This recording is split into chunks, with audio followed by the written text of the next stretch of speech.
กินตีนไก่จนเขี้ยวเตะบอกเพื่อนเขี้ยวฮัก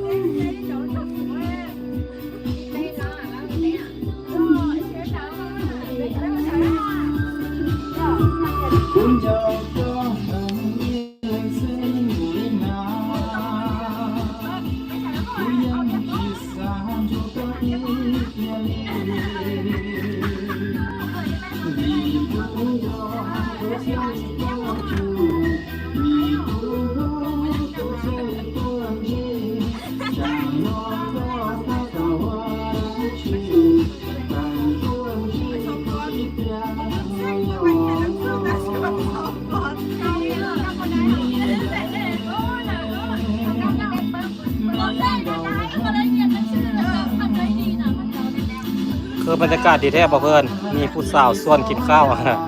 มากินข้าวแกงหน่อไม้แกงหน่อไม้กินอยู่ที่ทุ่งนาบ่เพื่อนกินอิ่มแล้วพากันกินอิ่มแล้วก็เลยไล่สดลิ้นแซ่บแกงหน่อไม้ใส่เห็ดใส่มะเอื้อใส่หมูข้าวเหนียว ฮ้อนแซ่บจองให้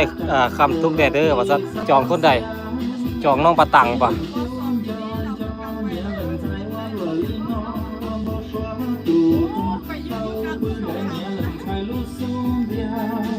ซ้อมอยู่นี่เลย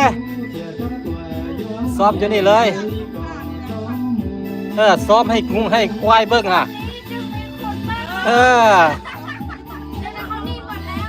ซ้อมอยู่นี่จะมีคนเบิ้งก็ได้คนเบิ้งก็ได้ผู้ใดก็เอานี่เนี่ยคนเบิ้งก็ได้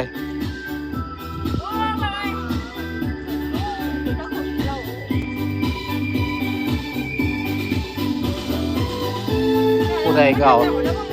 กินข้าวกับสาวน่าจะอร่อยครับผมข้าวเหนียวหมดเลยข้าวเหนียวหนึ่ง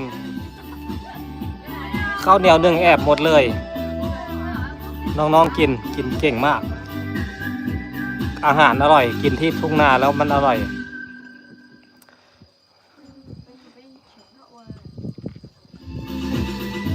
บ่เพิ่นกินตีนไก่น้องเสียงปิ้งจนเขี้ยวร่อนบ่เพิ่น โอ้เขี้ยวจนเตะ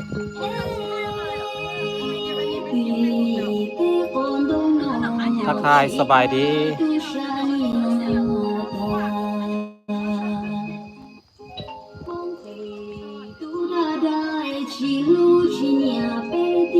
เอาร้องเพลงได้ไหม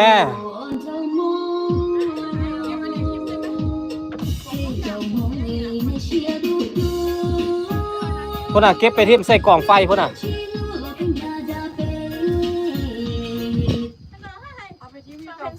สบายดีเก็บไปใส่กล่องไฟพ่นขี้เหนีย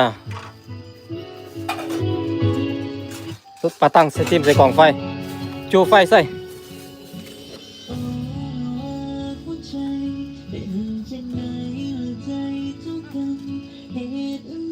จ่อหูมันก่อน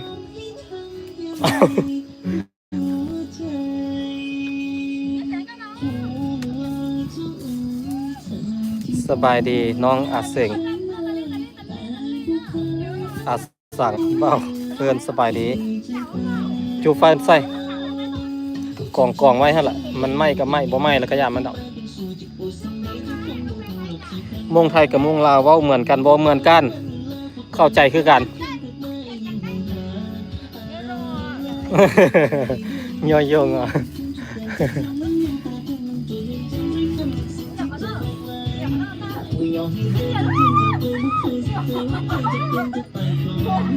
สบายดี